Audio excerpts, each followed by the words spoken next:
Every morning, millions of people over 60 put their feet on the floor and feel that familiar ache, that stiffness, that coldness, that tingling that just won't go away. What if that wasn't normal? What if it was fixable?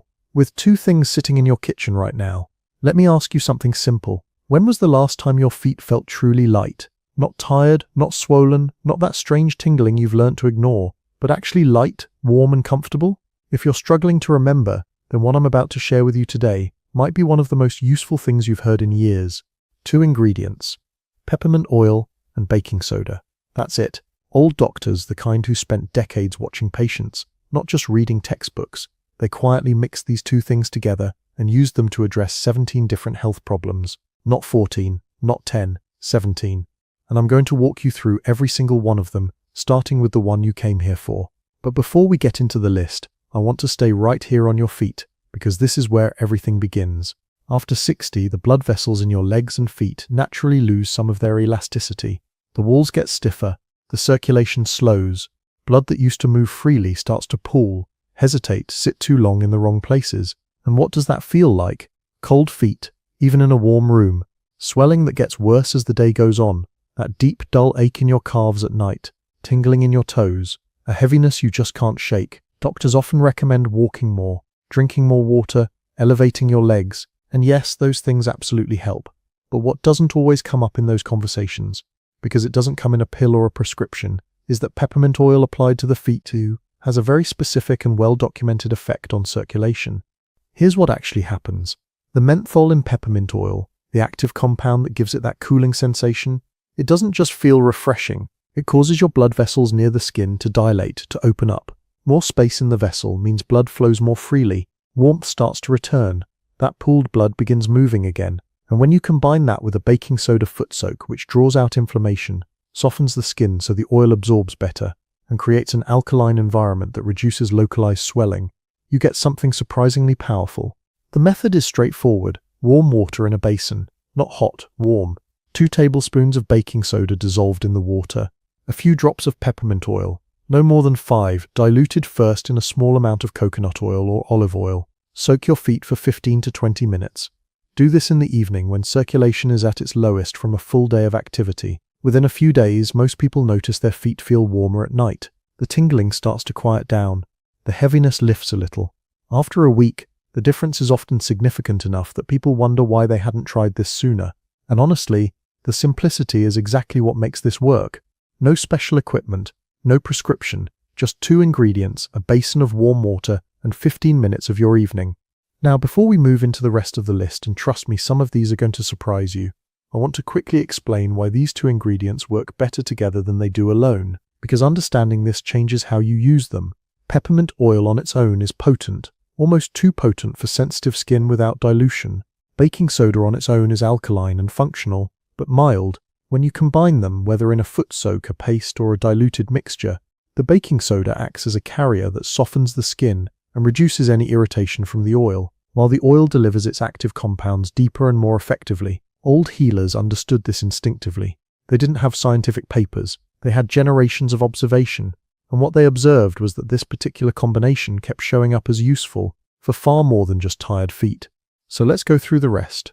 16 more problems, and I've ordered them in a specific way, starting closest to what brought you here and working outward. Number 16, swollen ankles and feet. You've probably noticed this. By late afternoon, your shoes feel tighter, your ankles look puffy, you press a finger into your skin, and the indentation takes a moment to bounce back. This is fluid retention, often worsened by sluggish circulation. The same foot soak we just described, baking soda, warm water, peppermint oil, helps the lymphatic system drain that built-up fluid more efficiently. The menthol stimulates lymph flow. The alkaline water helps reduce the local inflammation, keeping that fluid trapped. Many people who do this consistently notice their ankles are visibly less swollen by the 2nd or 3rd evening. Number 15. Leg cramps at night. That sudden violent tightening in your calf muscle at 2 in the morning that jolts you awake. If you've experienced it, you know exactly how unpleasant it is. Night cramps in older adults are often linked to reduced circulation to the muscles, combined with slight mineral imbalances. Peppermint oil applied directly to the calf muscle, diluted in a carrier oil, massaged in gently, has a muscle-relaxing effect. It works by easing the tension in smooth muscle tissue, the same way it helps with digestion, which we'll get to shortly. It brings warmth back to the muscle. Many people keep a small bottle of diluted peppermint oil on their nightstand for exactly this reason. Number 14. Varicose veins. Symptom relief. Now here's something important. Peppermint oil and baking soda will not make varicose veins disappear, but what they can do, and this is where it gets interesting, is make them significantly less uncomfortable. The itching, the aching, the heat that comes from those swollen, twisted veins near the surface of the skin. Topical peppermint oil addresses all three of those symptoms. It cools, it reduces surface inflammation, it temporarily improves blood flow through the surrounding tissue. If varicose veins are a source of daily discomfort for you, adding a gentle massage with diluted peppermint oil to your evening routine is worth trying. Just be gentle, no deep pressure directly on the veins themselves. And this next one connects directly to what we just discussed, because it involves the same type of inflammation, just in a different place. Number 13. Joint pain in the knees. This one surprises people, but it shouldn't. Knee pain in older adults is often layered. There's the structural issue underneath, and then there's the inflammation sitting on top of it, making everything worse. Peppermint oil is a well-studied topical anti-inflammatory. Applied to the skin around an aching knee, it reduces surface inflammation, triggers a cooling pain relief response, and in doing so takes the edge off that constant nagging discomfort. It doesn't fix what's underneath. No topical remedy does, but it makes the day more bearable, which matters more than people give it credit for. And for some, it means the difference between staying on the couch and actually getting up for that afternoon walk. Number 12. General muscle soreness. Whether it comes from light gardening, a longer walk than usual, or simply the muscle stiffness that seems to arrive uninvited after 60, peppermint oil applied to sore muscle groups is a legitimate, evidence-backed remedy. Clinical research has documented its pain-relieving properties in multiple studies, including work with patients who have chronic pain conditions. Mixed into a simple massage oil and rubbed into tired shoulders, lower back or thighs, it works, quickly, without the side effects that often come with over-the-counter pain medications, which, as we all know, start to add up when you're already managing other things.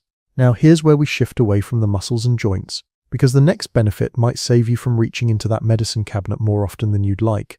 Number 11. Tension headaches.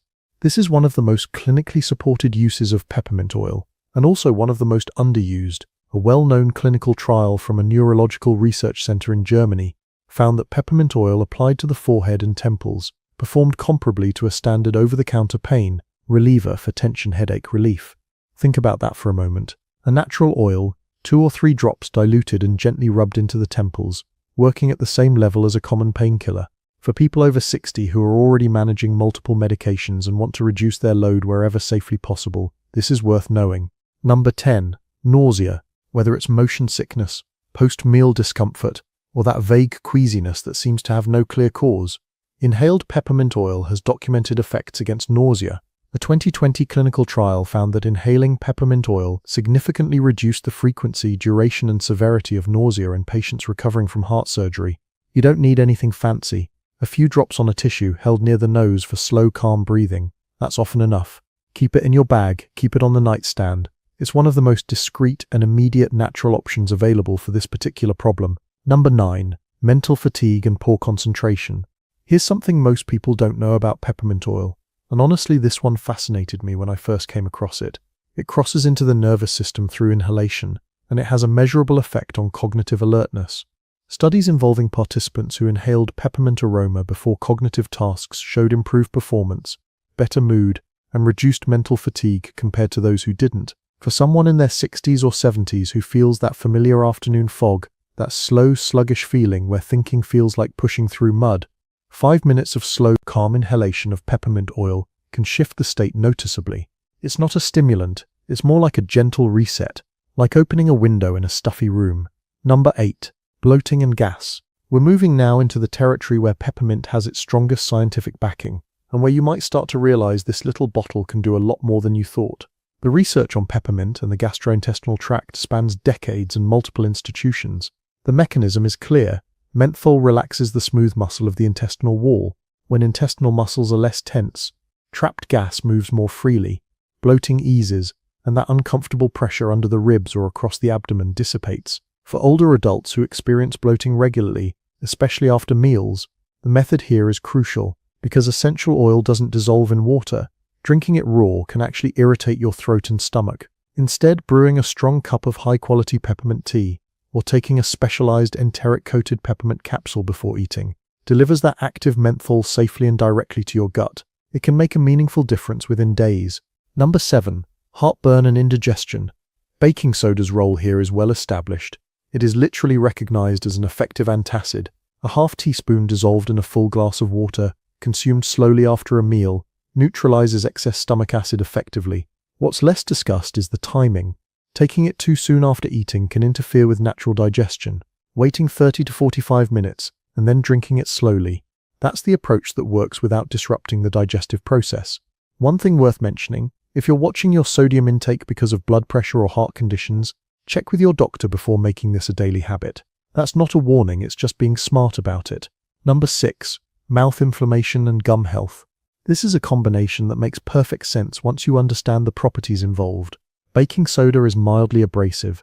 It scrubs away plaque and neutralizes the acids that bacteria produce in the mouth. Peppermint oil is strongly antimicrobial. In laboratory tests, it has shown activity against several oral bacteria strains, including some associated with gum disease.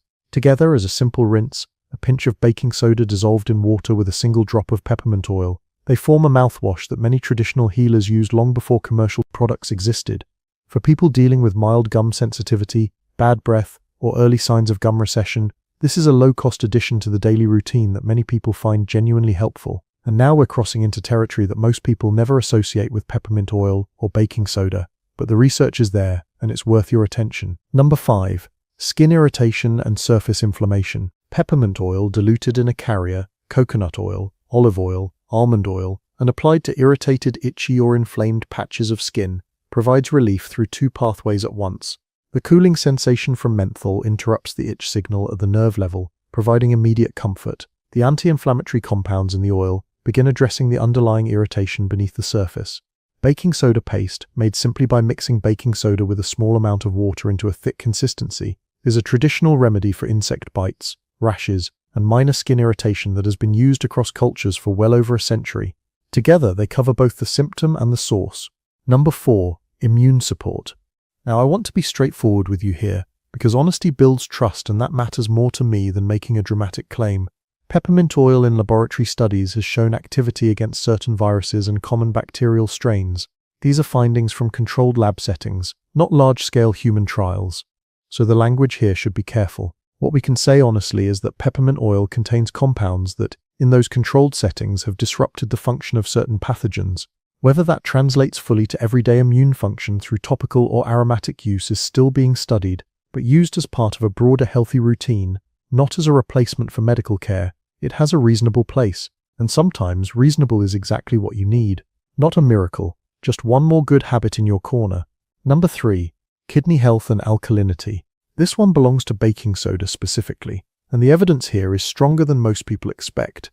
Multiple peer-reviewed clinical trials have examined sodium bicarbonate supplementation in adults over 60 with chronic kidney disease and a condition where the blood becomes more acidic than it should be, something that's more common than most people realize in older adults. The findings across these studies suggest that helping the body maintain a healthier acid-base balance through bicarbonate supplementation may slow the rate at which kidney function declines. One notable study followed 153 people over 5 years and found a meaningful difference in kidney disease progression between those who received bicarbonate and those who did not. This is published peer-reviewed clinical data, not anecdote. If kidney health is a concern for you, this is a conversation worth having with your doctor, not instead of their treatment alongside it. Number 2. Hemorrhoids.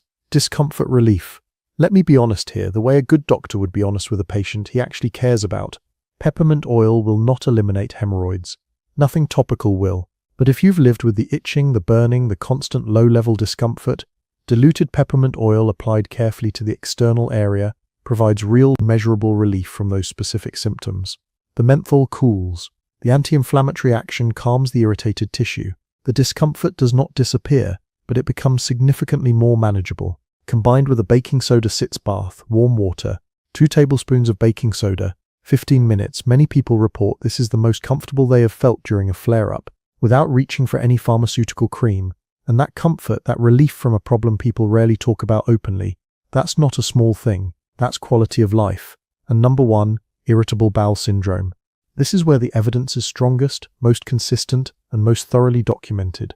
A major review covering 16 separate clinical trials found that peppermint oil produced meaningful symptom improvement in IBS patients at a rate nearly double that of placebo. The American College of Gastroenterology, not an alternative medicine organization, the mainstream gastroenterological authority, included peppermint oil in its 2021 clinical guidelines for IBS management. The mechanism is clear. Menthol relaxes the smooth muscle along the entire length of the digestive tract, from the esophagus down to the colon. Spasms ease, pain decreases.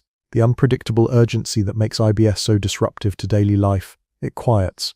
If you have been managing IBS for years with limited results, and you have not yet tried peppermint oil capsules, the kind with a special coating that protects them from dissolving too early in the stomach, talk to your doctor. The evidence is there. It deserves a conversation. Now here's something I didn't include in the list, because it doesn't fit neatly into any single number, but it might be the most practically useful thing I'll say today. The time you use this combination matters more than most people realize. Your body's circulation is at its lowest point in the 2 hours before sleep. Your digestive system slows. Your immune activity actually increases.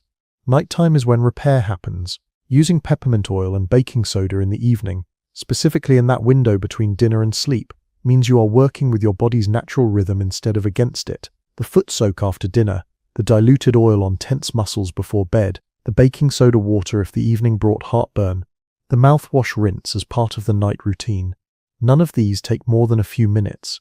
Together, they create a consistent nightly ritual that accumulates results in a way a single occasional use never will. There's also something worth mentioning about quality. Peppermint oil varies dramatically between brands. The menthol concentration, which is what determines effectiveness, can differ by as much as 40% between a low-quality product and a high-quality one. When you're shopping, look for products that state they are 100% pure essential oil. If a bottle is unusually cheap, the concentration is probably low, which means the results will be underwhelming, and you'll incorrectly conclude the remedy doesn't work, when the real problem was the product, not the method.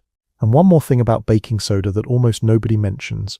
Make sure what you're buying is pure sodium bicarbonate, not baking powder. They look nearly identical on supermarket shelves. Baking powder contains additional ingredients, typically cream of tartar and cornstarch, that change its chemical behavior entirely and make it unsuitable for any of the health application we've discussed. The label should say sodium bicarbonate, nothing else. These two things, peppermint oil from a quality source and pure baking soda, have been within reach of most households for generations. Old doctors knew about them, traditional healers across cultures knew about them, and now, with clinical research gradually confirming what centuries of observation already suggested, the real question isn't whether they work. The real question is which of these 17 uses matters most to you right now, and what's stopping you from trying it tonight.